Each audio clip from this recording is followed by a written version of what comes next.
इस वीडियो में हम बात करेंगे अमेरिका ईरान की। दरअसल ईरान ने अमेरिकी F-35 तबाह करने का दावा कर दिया है। कुवैत एयरबेस पर हमले की भी खबर है। नमस्कार, आप देख रहे हैं न्यूज़ 18। मैं हूं आपके साथ श्रुति श्रीवास्तव। अमेरिका और सऊदी अरब की ओर से इराक में ईरान समर्थित गुटों पर किए गए हमलों को लेकर नया विवाद खड़ा हो गया है। अमेरिकी राष्ट्रपति डोनाल्ड ट्रंप ने दावा किया था कि यह सैन्य कार्रवाई इराक सरकार के साथ समन्वय में की गई थी, लेकिन इराक ने इस दावे को सिरे से खारिज कर दिया। इराकी सरकार के प्रवक्ता हैदर अल अवादी ने सरकारी टीवी पर कहा है कि सरकार को इन हमलों की पहले से कोई जानकारी नहीं थी और न ही उसने इराक में किसी स्थान या समूह पर हमले की मंजूरी दी थी। वहीं फॉक्स न्यूज़ को दिए इंटरव्यू में डोनाल्ड ट्रंप ने दावा किया था कि अमेरिका और सऊदी अरब की यह कार्रवाई इराक सरकार से बातचीत के बाद हुई। हालांकि बगदाद ने अगले ही दिन इस दावे को नकारते हुए साफ कर दिया कि सरकार का इस ऑपरेशन से कोई लेना देना नहीं था। दरअसल कुछ दिन पहले ही इराकी प्रधानमंत्री अली अल जैदी अमेरिका गए थे, तब उन्होंने ट्रंप से मुलाकात की थी। ऐसे में ट्रंप का बयान इन अटकलों को हवा देता है कि शायद इराक ने अमेरिका और सऊदी की मदद की हो, लेकिन ईरान की दुश्मनी से बचने के लिए वह अब अपनी गर्दन बचा रहा है। इराकी प्रवक्ता ने बताया कि इन हमलों के बाद प्रधानमंत्री अली अल जैदी ने अपना प्रस्तावित सऊदी अरब दौरा भी स्थगित कर दिया। इससे पहले भी इराक सरकार ने बयान जारी कर कहा था कि वह किसी भी पक्ष की ओर से की गई आक्रामक कार्रवाई को स्वीकार नहीं करती। वहीं अमेरिकी सेंट्रल कमांड यानी कि सेंटकॉम ने ईरानी मीडिया के उस दावे को खारिज किया है जिसमें कहा गया था कि ईरानी मिसाइलें हमले में कई अमेरिकी विमान, जिनमें F-35 लड़ाकू विमान भी शामिल है, नष्ट हो गए हैं। अमेरिकी सेना ने कहा है कि हालिया ईरानी हमलों में किसी भी अमेरिकी विमानों को नुकसान नहीं पहुंचा। दूसरी ओर ईरान का दावा है कि उसने जॉर्डन के AI अजरक एयरबेस को निशाना बनाया और 3 F-35 विमानों को नष्ट किया है। अमेरिकी सेना ने इस दावे को भी खारिज कर दिया है। वहीं वॉर अपडेट्स अभी तक क्या हैं वो समझिए।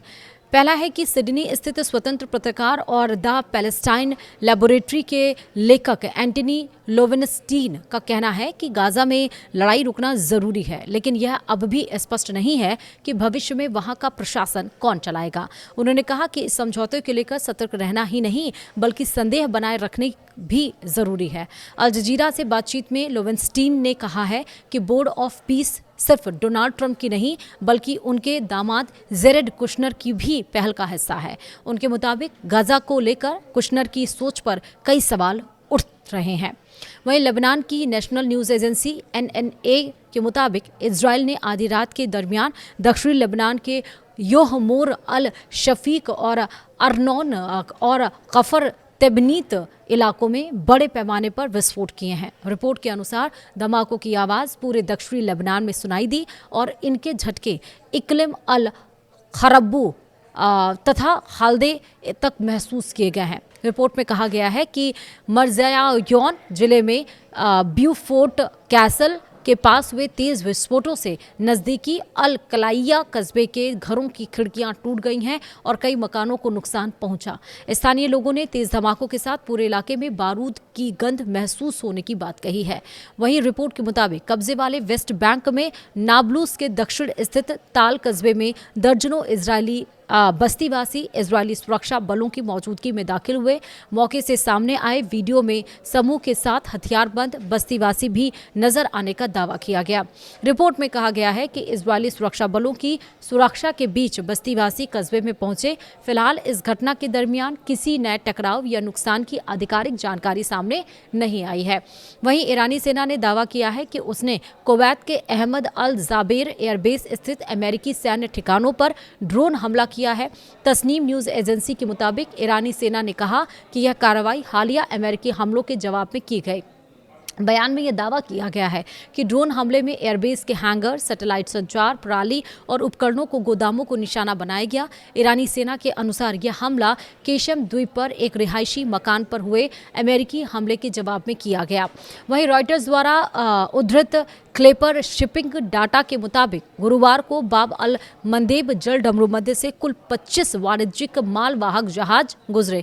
इनमें 18 जहाज इस समुद्री मार्ग में दाखिल हुए जबकि 7 जहाज बाहर निकले। रिपोर्ट के अनुसार इन जहाजों में कई तेल टैंकर भी शामिल थे। इनमें 2 वेरी लार्ज क्रूड कैरियर, एक सुएज मैक्स टैंकर और 5 अफ्रा मैक्स जहाज शामिल हैं। दूसरी ओर हॉर्मुज जलडमरू मध्य में जहाजों की आवाजाही अब भी काफी कम बनी हुई है। डाटा के मुताबिक गुरुवार को केवल 2 जहाज हॉर्मुज जलडमरू मध्य से होकर गुजरे और दोनों खाली टैंकर थे जिनमें कोई माल नहीं था। इन दावों की स्वतंत्र पुष्टि नहीं हुई है।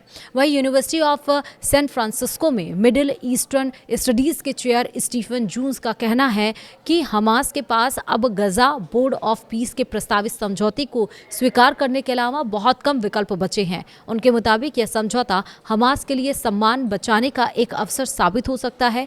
जून्स ने कहा है कि हमास की नीतियां फलस्तीनी लोगों, खासकर गजा के निवासियों के लिए नुकसानदायक रही है। उनका यह भी दावा है कि गजा पट्टी में हमास को अब अधिकांश लोगों का समर्थन हासिल नहीं है। वहीं एक रिपोर्ट बताती है कि अमेरिका की CIA और इजराइल की मोसाद ईरान के नए सर्वोच्च नेता अयातुल्ला मोज्तबा खामनेई की तलाश तेज कर रहे हैं। दावा किया गया है कि फरवरी 2026 के हवाई हमले में घायल होने के बाद और अपने पिता की जगह सर्वोच्च नेता बनने के बाद से मोज्तबा खामनेई सार्वजनिक रूप से नजर नहीं आए। रिपोर्ट में यह भी कहा गया कि वह पिछले 150 दिनों से फोन या लैपटॉप का इस्तेमाल नहीं कर रहे हैं और तेहरान या कौम के पास किसी अत्यधिक सुरक्षित भूमिगत ठिकाने में छिपे हो सकते हैं। रिपोर्ट के अनुसार इलेक्ट्रॉनिक निगरानी से पर्याप्त जानकारी नहीं मिलने के बाद खुफिया एजेंसियों ने अब साइबर इंटेलिजेंस के बजाय मानव स्रोतों पर ध्यान केंद्रित किया है। पूर्व मोसाद अधिकारियों के हवाले से यह दावा किया गया है कि मोज्तबा खामनेई कई स्तर वाले अनजान संदेश वाहकों के जरिए हस्तलिखित संदेश भेजते हैं, जिससे उनके करीबी नेटवर्क में घुसपैठ की उनकी मौजूदगी की पुष्टि का सबसे व्यवहारिक तरीका माना जा रहा है। वहीं अगर बात करें गजा में युद्ध के बाद से के संक्रमण की निगरानी के लिए बनाए गए बोर्ड ऑफ पीस ने दावा किया है कि हमास ने युद्ध विराम के अगले चरणों को लागू करने के लिए तैयार विस्तृत रोड मैप पर आधिकारिक सहमति दे दी है। बोर्ड ने सोशल साइट एक्स पर जारी बयान में कहा है कि पहली बार हमास ने अपनी सभी हथियार छोड़ने की एक स्पष्ट कार्य योजना को स्वीकार किया है, जिसके बाद इजरायली सेना की गजा से वापसी होगी। बयान में कहा गया है कि यह समझौता कई महीनों तक चली गहन और सद्भावनापूर्ण बातचीत का नतीजा है। बोर्ड के अनुसार इसका उद्देश्य राष्ट्रपति डोनाल्ड ट्रंप की उस व्यापक शांति योजना को आगे बढ़ाना है जिसमें गाजा में नई शासन व्यवस्था, सुरक्षा, मानवीय राहत, पुनर्निर्माण और आर्थिक सुधार का खाका पेश किया गया। बयान में संयुक्त राष्ट्र सुरक्षा परिषद के प्रस्ताव 2803 का भी उल्लेख किया गया है। फिलहाल अभी तक अपडेट्स ये हैं। कोई और अपडेट्स आएगी तो हम आपको ज़रूर बताएंगे। वीडियो में इतना ही। नमस्कार।